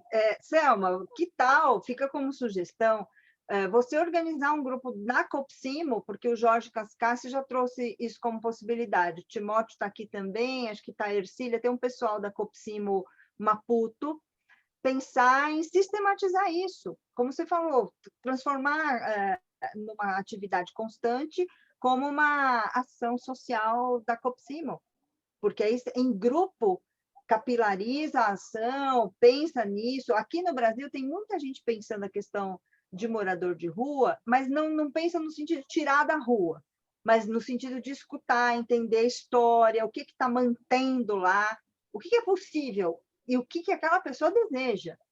Então, muito legal, acho que é uma ação que a Copsimo pode trazer aí, Timóteo, já passando a palavra. Obrigada, Selma. Passando a palavra para o Timóteo, algo para pensar, né? Então, Timóteo, a palavra é sua. Obrigada, Selma. De nada, é sempre um prazer. Saudade. Obrigado, professora. Muitas. Obrigado, professora. Obrigada, Selma, pela linda partilha, não é? Então, continuando sobre a violência em Cabo Delgado, não é? E a equipe que estava no terreno procurava saber, não é? Como podemos atender, como podemos intervir nestas crianças que sofreram esta violência devido à insurgente, devido à guerra, não é? E porque algumas famílias, essas crianças e adolescentes estavam em situação de trauma, não é? Perderam seus pais, alguns perderam seus irmãos, viram, participaram de forma direta quando os seus irmãos, seus familiares desta milícia, destes insurgentes. Então, se são crianças vítimas de traumas, vítimas de uma violência enorme, em que o autor, neste caso, o autor são os insurgentes e não existe assim uma forma de denunciar este tipo de violência, não é? Então a equipe perguntava como intervir, não é? No início eu sou precursor da escuta ativa cá em Moçambique, uma escuta psicanalítica, como a Selma estava a explicar, não é? A importância de escutarmos as crianças. Então, eu sugeri à equipa que estava no terreno que escutasse essas crianças, não é? Mas é esta questão que eu disse sobre o idioma, não é? Elas não conseguiam interagir taxativamente ou perfeitamente através do idioma. Então, algumas crianças não percebiam, não escutavam, dificilmente interagiam durante a roda de conversa, a roda de escuta. E daí eu sugeri a ela que contratasse, não é, uma residente, uma jovem residente daquela zona, que pelo menos interpretasse alguns textos, não é? Eu sou cronista e passei a escrever histórias de superação, história de crianças que passaram, não é? São histórias fictícias, mas passei a escrever histórias fictícias no sentido de ajudar a curar aquelas crianças vítimas daquela violência de guerra, vítimas de traumas de guerra, e fazer essa história de superação.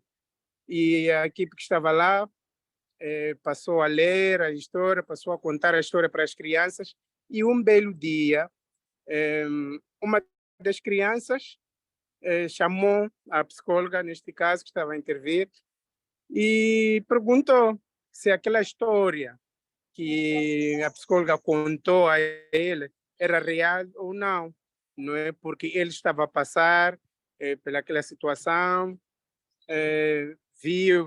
presenciou a morte do seu irmão pelos insurgentes, não é? E em algum momento não tem onde denunciar esse tipo de violência, não é? Então, neste caso, escutando estas crianças, não é, contando algumas histórias, ajudou a criança, naquele exato momento, de partilhar sua experiência, não é? E eu trabalho também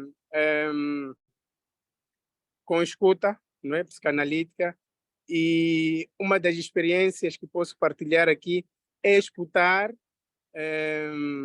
um adulto vítima de trauma de guerra, um adulto que foi protagonista de muita violência, tanto violência social, porque participou, é um membro da Força de Defesa e Segurança, participou de algumas violências contra as comunidades, contra as mulheres dentro de uma comunidade, contra as crianças, mas porque a idade não perdoa, passou também a carregar este espírito, esta energia, este prazer de querer estar satisfeito através da violência no seu lar.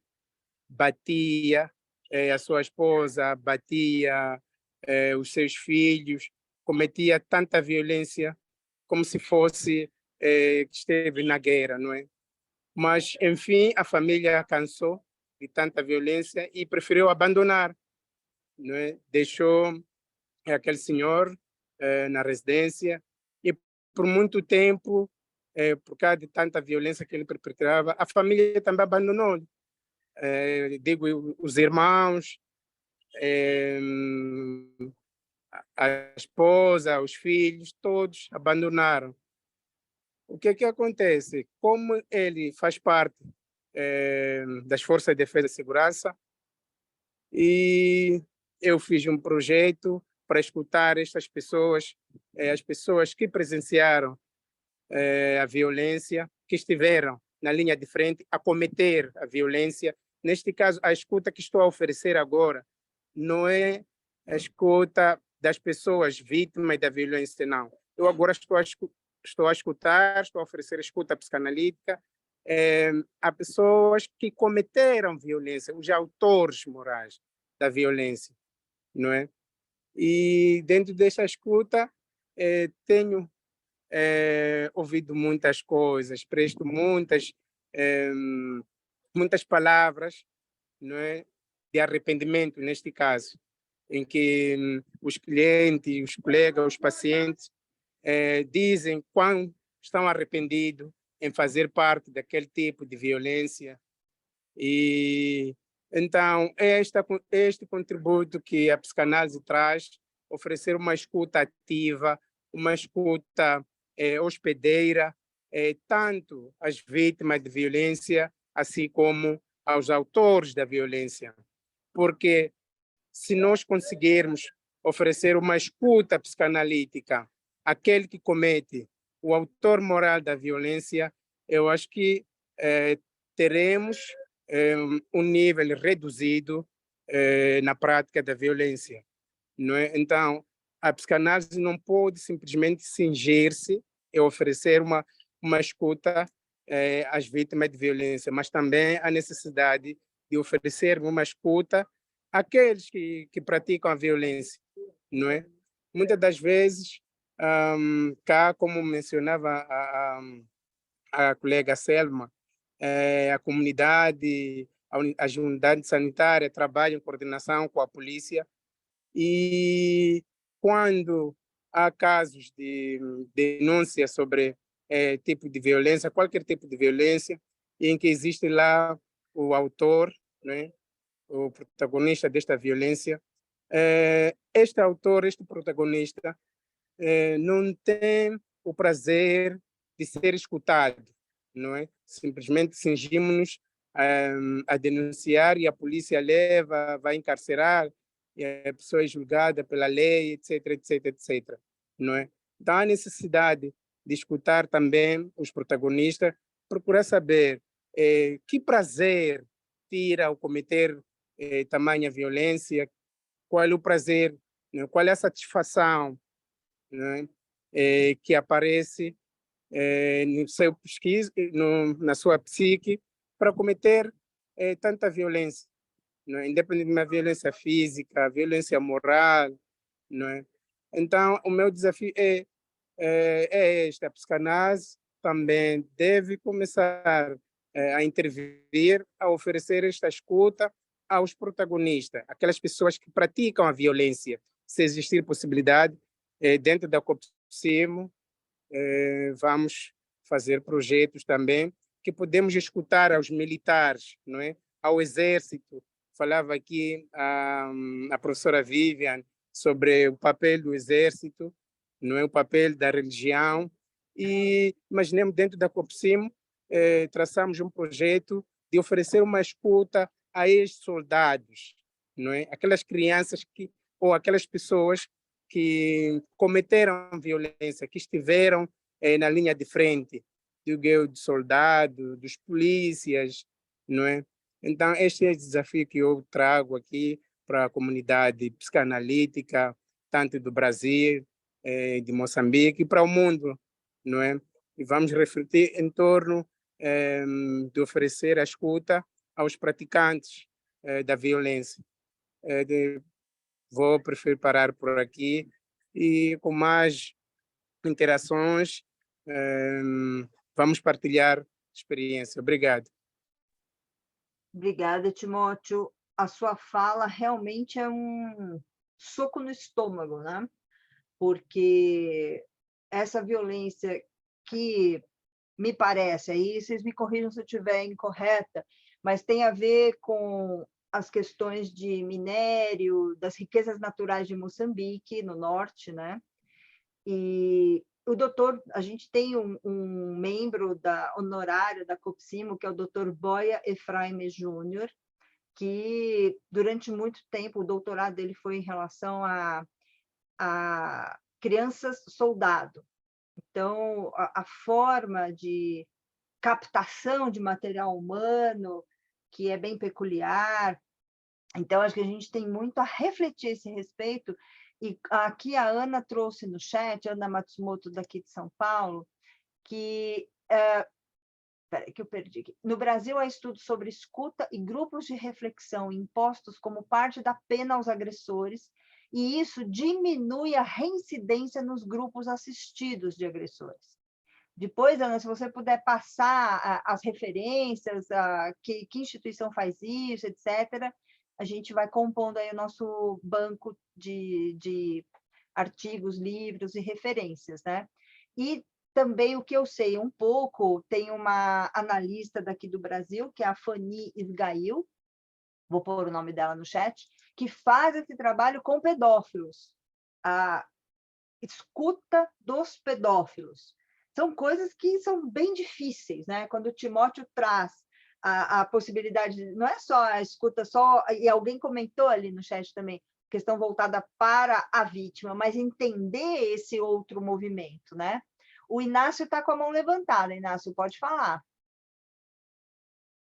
Parabéns, Timóteo. Pode falar, Inácio. Sim, boa tarde. Parabéns, Timóteo, pela apresentação.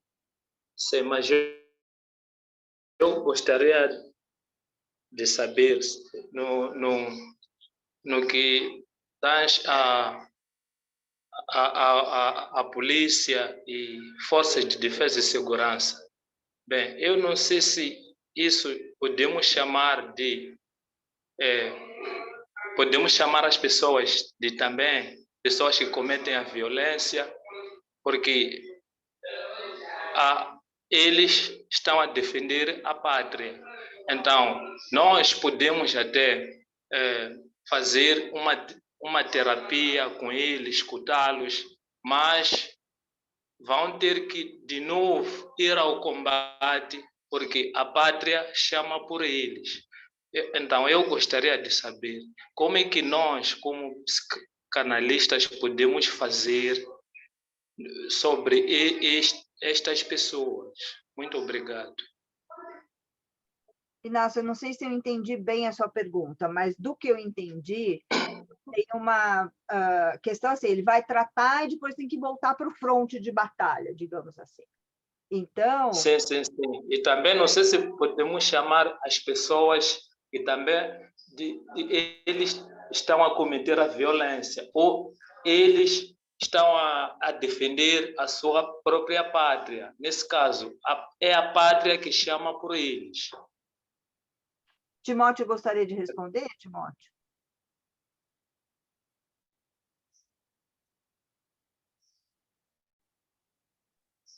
Sim. Bom, parabéns, ótima questão. É assim, nós sabemos que é o dever do exército, é o dever dos soldados, não é, proteger o território nacional do inimigo, não é? Mas também nós sabemos que há momentos em que a violência perpetrada pelos esses soldados não é contra o inimigo, mas sim contra a sociedade, não é? Contra a comunidade, contra as mulheres, não é? E em algum momento, quando eu dizia que temos que oferecer esta escuta, são pessoas, são soldados em que, por presenciar, por cometer certo tipo de violência, acabam ficando traumatizados, não é? E muitas das vezes nós temos observado soldados em estado de embriaguez, em que em algum momento acabam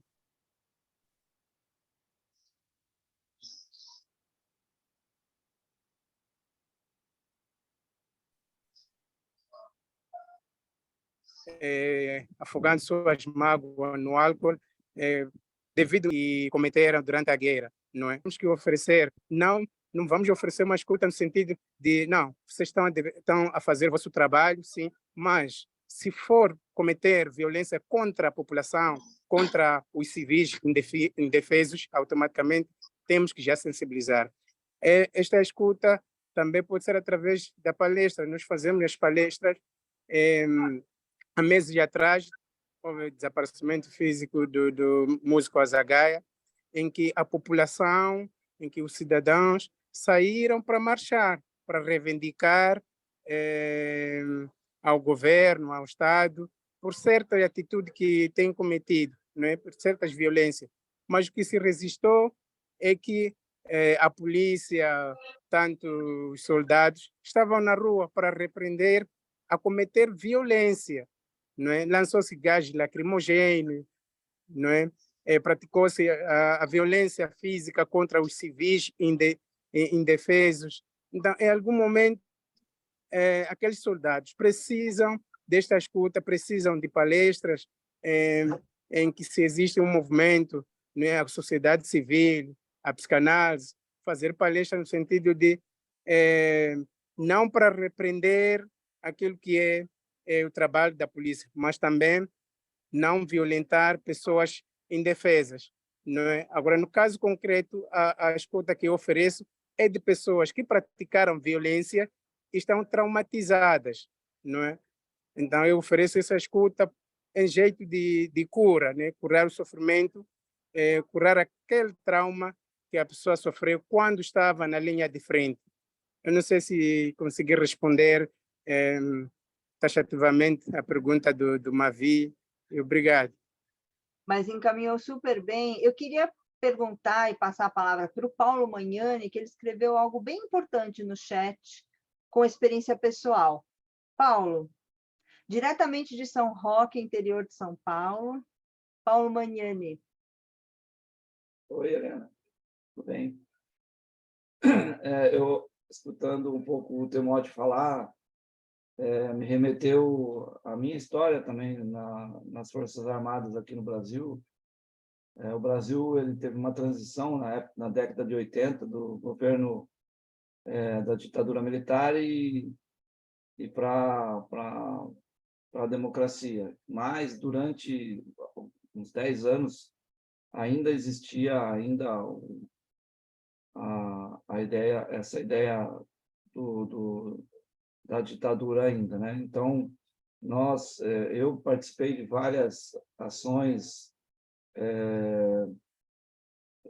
vamos dizer assim, de controle de manifestações e questões sindicais, e me infiltrei em alguns sindicatos para fechar pessoas e tudo mais, e participei de 2 ações, não chega ao nível de uma guerra civil, mas 2 ações que foram de cunho de contra-guerrilha.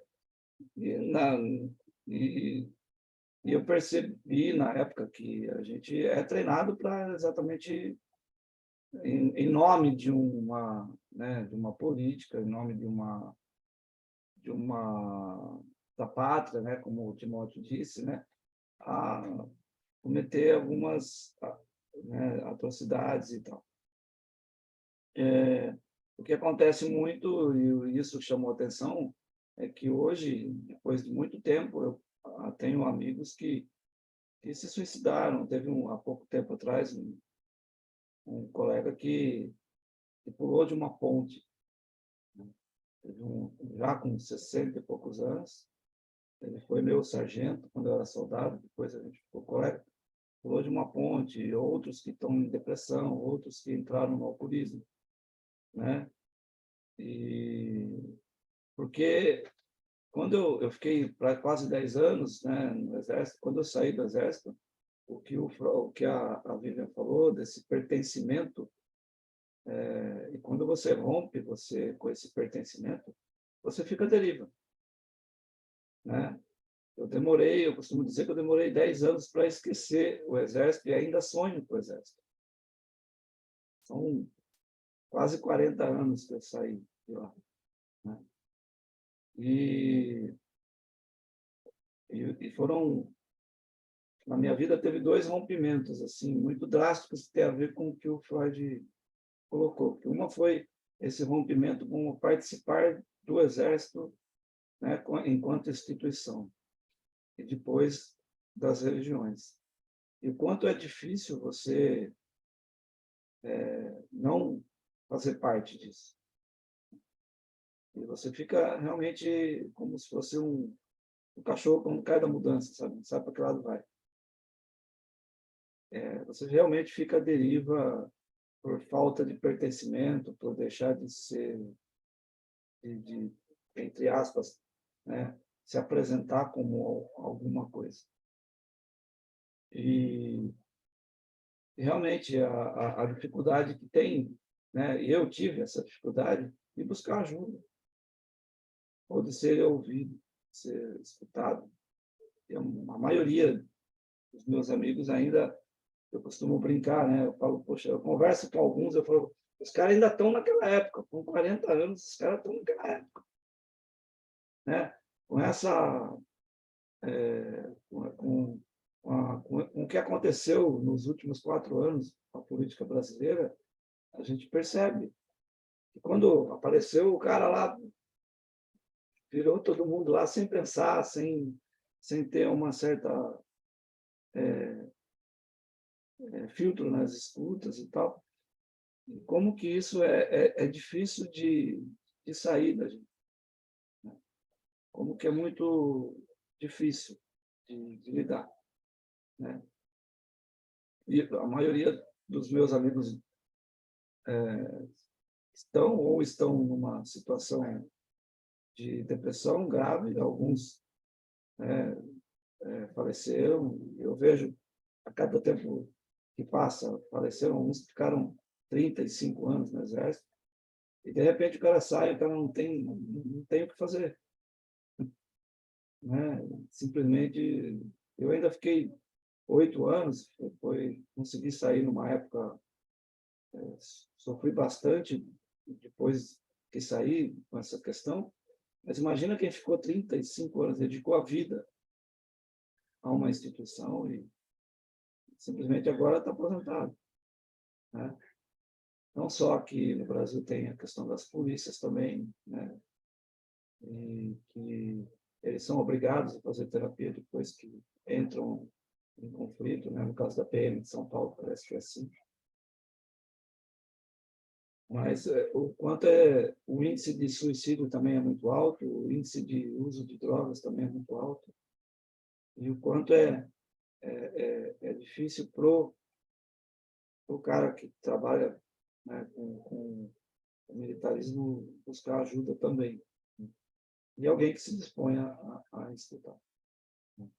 Paulo, acho que você trouxe duas coisas que para a psicanálise são muito preciosas. Uma é o testemunho do que é o tempo lógico. Não é o tempo da folhinha.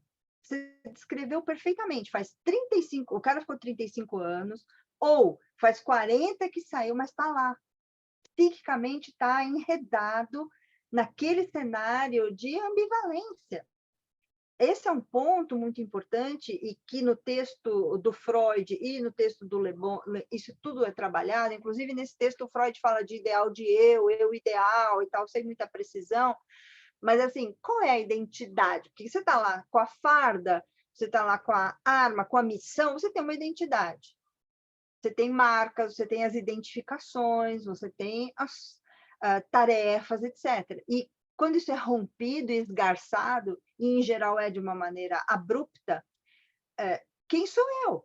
E que bom que você hoje é um psicanalista que escuta, que é escutado, que é um orgulho para a gente, porque rompe um preconceito dos próprios psicanalistas com os militares, com quem vem da vida militar, porque é uma vida dedicada.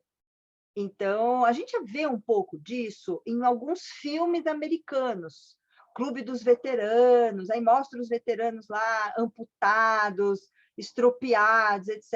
Eu trabalhei na USAID em Moçambique junto com a minha querida amiga Zulfa, e a gente ficava vendo as celebrações dos americanos, os feriados eram os feriados dos americanos, então eles não deixam a coisa morrer.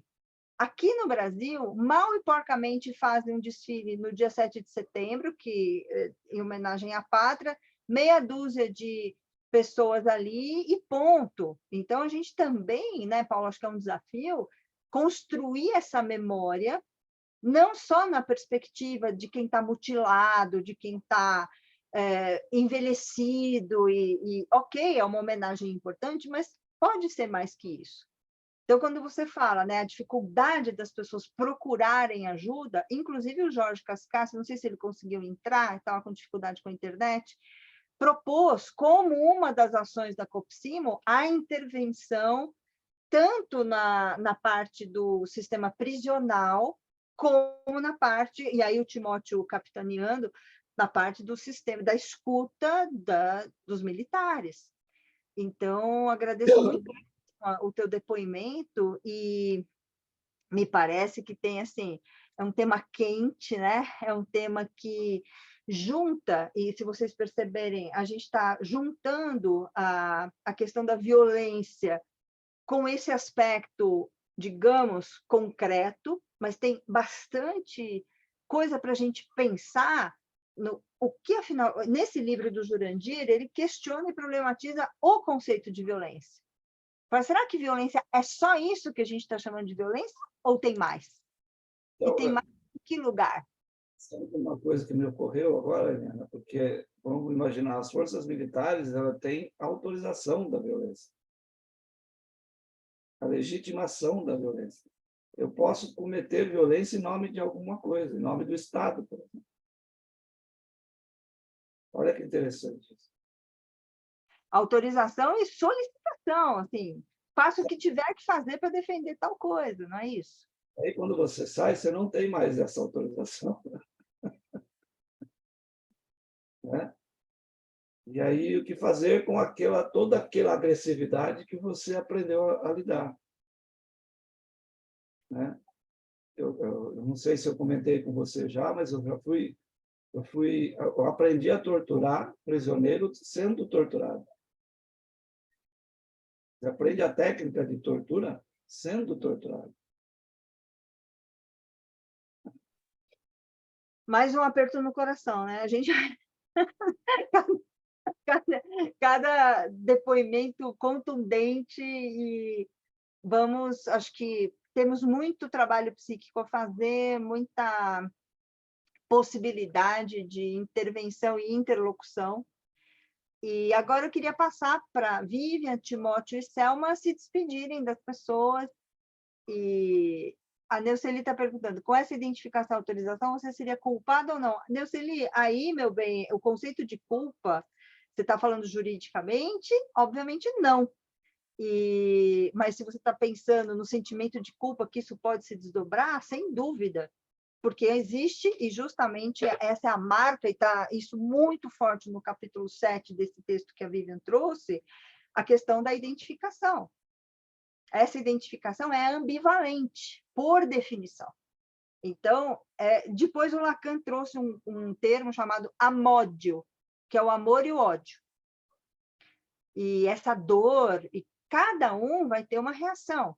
Eu tenho um amigo que é psiquiatra, aqui em São Paulo, e um dia a gente foi a um restaurante por quilo e eu enchi meu prato com polenta. Não sei como chama em Moçambique, se é chima, polenta, ou se são coisas diferentes. É de milho. E eu amo polenta. Enchi o prato de polenta e ele começou a passar mal. Ele fazendo aquela náusea, assim. E eu olhei e falei, o que aconteceu? Aí ele contou que ele foi torturado e que a única comida que davam para ele era polenta, mas uma polenta deixada ao relento, que tinha cocô de rato, que tinha tudo que era nojeira, e ele tinha que comer aquilo. Então, ele não conseguia ver a polenta. Eu nem sabia, não sabia de nada disso. E aí, quando ele começou a contar aquilo que a Selma falou, a pessoa e um psiquiatra muito sensível, que tem um trabalho psicanalítico muito relevante na área de drogas, uma grande referência. No entanto, a cena da polenta, não me sai agora, toda vez que eu fiquei traumatizada, porque toda vez que eu vou comer polenta, eu lembro disso, a náusea que provocou nele, de quase um vômito em jato, assim, e quase mesmo, ele falou, eu preciso sair, senão eu vou vomitar.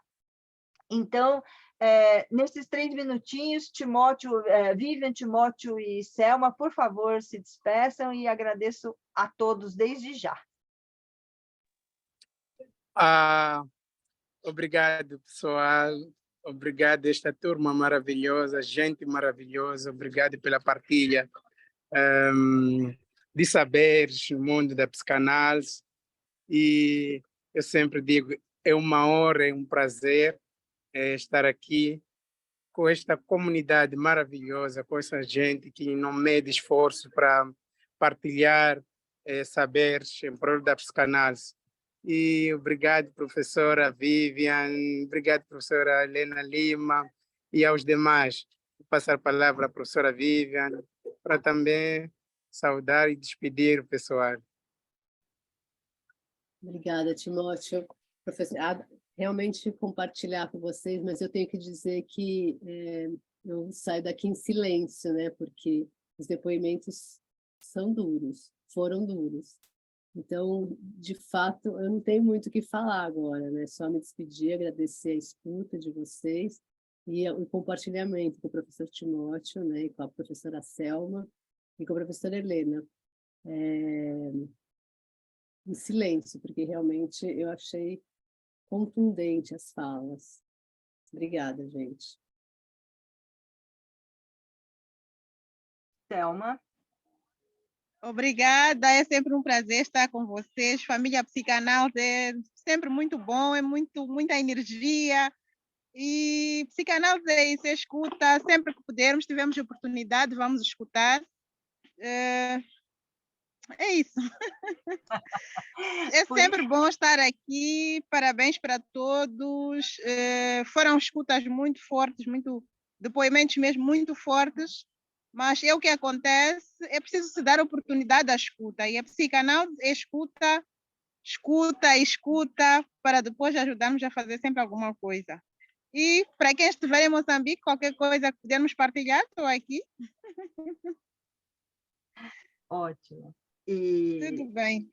Obrigada, Selma. A Selma e Timóteo já são veteranos, eles participaram da primeira turma presencial em 2019, abraçaram ali o Timóteo veio depois, né? O Jorge Cascas que estava na turma presencial, mas o Timóteo já chegou chegando. A Selma também da primeira turma de 2019, em que tivemos 140 moçambicanos estudando psicanálise na sede da Associação dos Escritores, onde tudo começou. Então, os pioneiros aqui, o Timóteo trabalha com o livro do Dunker e do Tebas, que é O Palhaço Psicanalista. Foi um privilégio a gente poder escutá-lo no congresso que a gente fez em fevereiro. O Timóteo falou também sobre alguns aspectos ali do uso que ele está fazendo desse livro. Acho que o Cláudio Tebas, o Christian viu ao vivo, mas o Tebas fica muito emocionado com essa referência. Então, a todos vocês, um ótimo sábado. São 55 pessoas agora, mas a gente teve uma média de 65, 68 pessoas para um fórum temático muito bom. Parabéns aos oradores, Vivian, Timóteo e Selma. Parabéns aos escutadores que estão aqui, porque realmente foi denso e com muitas coisas para a gente pensar e promover. Eu acho que, nesse ponto, concordo demais com um psicanalista chamado Donald Winnicott, em que ele fala que, quando a gente tem um ambiente acolhedor e protegido, a gente pode exercitar a criatividade e não precisa ficar só se defendendo. Então, acho que a Copsimo está criando esse clima de aconchego, de aproximação e as inevitáveis saídas e dissensões. É inevitável. Mas que a gente está construindo um espaço em que vocês podem ser ainda mais criativos. Tem pessoas aqui que escutam e atendem moçambicanos há 10 anos, o Leonardo e a Sílvia, e a gente está integrando essa grande equipe do Atlântico ao Índico. Agora, aquele momento, gente, que eu detesto, que é de apertar o botão End, de sair do planeta. Tchau para todos, Ercília, estou lendo aqui. Tchau para todos, bom dia. Bom dia. Tchau, meu bem, um abraço. Tchau para todos. Tchau para todos. Um abraço, gente. Tchau para todo mundo. Valeu. Tchau.